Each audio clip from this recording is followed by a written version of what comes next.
नमस्कार, मैं हूं शैलेंद्र खरे और आप देख रहे हैं एसके न्यूज़। आपको हम दिखाते हैं ये है पहुज नदी और मृगेश्वर घाट जहां से रेत उठाई जाती है।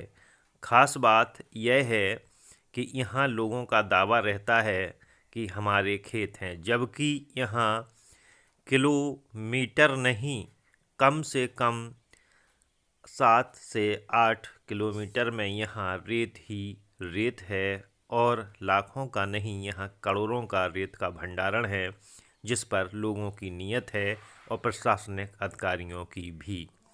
अब हम आपको ले चलते हैं उस मार्ग पर जिस मार्ग पर हमेशा ही एक लड़ाई बनी रहती है कि ये खेत हमारे हैं, ये खेत हमारे हैं। हम आपको दिखा रहे हैं डायरेक्ट मृगेश्वर घाट से लेकर के वो रास्ता जो गांव की ओर जाता है। यह रास्ता नदी के किनारे से गुजरता हुआ निकलता है, जबकि नदी के किनारे से ये रास्ता है और लोग अपने अपने खेतों में खेती कर रहे हैं। मात्र 8 से 10 फुट चौड़ा, कहीं पर 10 से 15 फुट चौड़ा ये कच्चा रास्ता है, जिस पर से यहाँ ट्रैक्टरों का आना जाना होता है। और पूर्व में भी ग्राम पंचायत सालोन इस जगह के घाट को ग्राम पंचायत के द्वारा चलाया गया है और काफ़ी रेत यहाँ से बेची गई थी, जो खनिज विभाग में दर्ज होगी।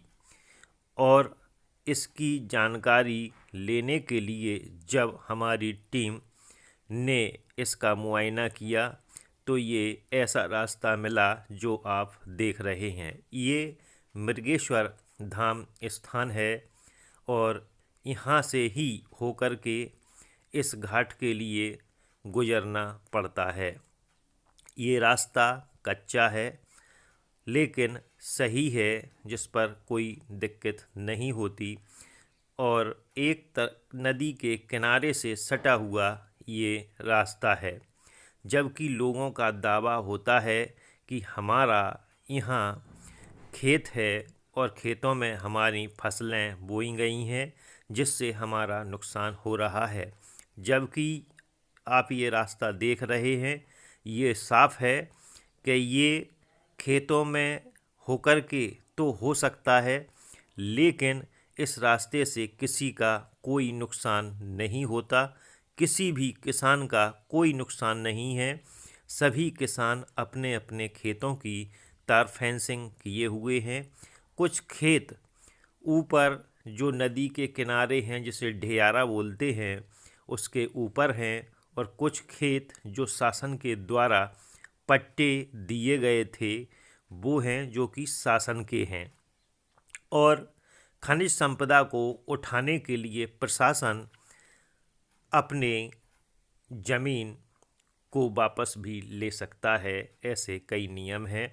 लेकिन जब प्रशासन वापस नहीं ले रहा है तो वह यहाँ तक जाने के लिए अपनी ज़मीन में से रास्ता बना सकता है।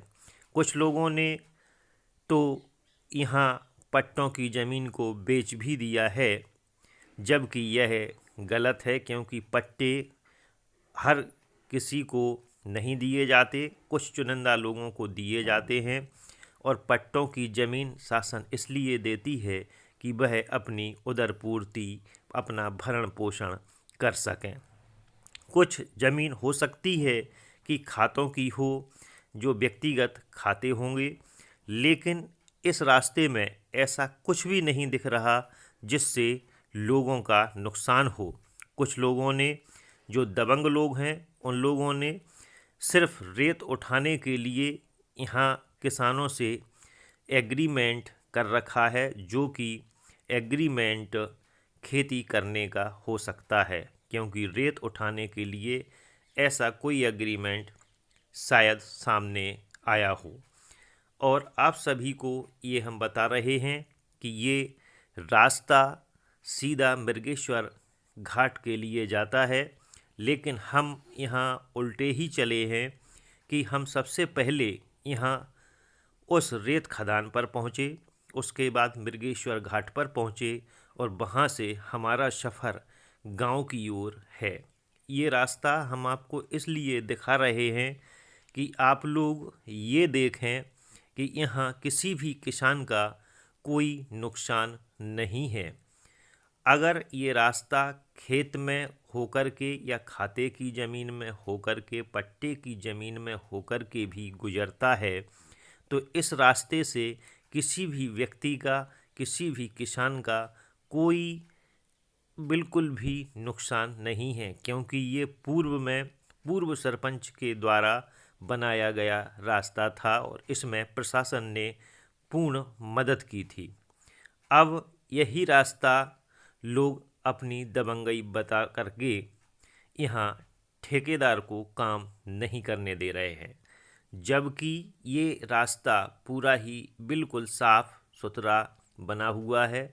और आप देख सकते हैं कि एक तरफ नदी दिखाई दे रही है, दूसरी तरफ नदी का ढियारा दिखाई देता है और बीच में खेत दिखाई देते हैं, लेकिन उन खेतों का यहाँ इस रास्ते से कोई वास्ता नहीं है। अगर है तो 2-4 फुट ज़मीन इसमें गई होगी। वैसे भी यह रास्ता इन खेत वालों को निकलने के लिए चाहिए होता है, जो बरसों से इन्हीं खेतों में बना हुआ है। ये काले टोर वाला रास्ता है जो आप सामने देख रहे हैं, ये काले टोर हैं, यहाँ से होकर के निकलना पड़ता है। ये पूरा रास्ता आपको बता रहे हैं। इसी बीच चरनोई भूमि भी होती है, इसी रास्ते में पट्टे की ज़मीन भी होती है और शासकीय ज़मीन, पड़ती ज़मीन भी होती है।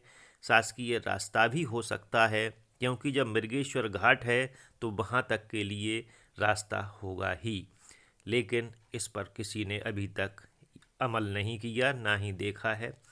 ये है शैलेंद्र खरे की रिपोर्ट, सालोन एशिया।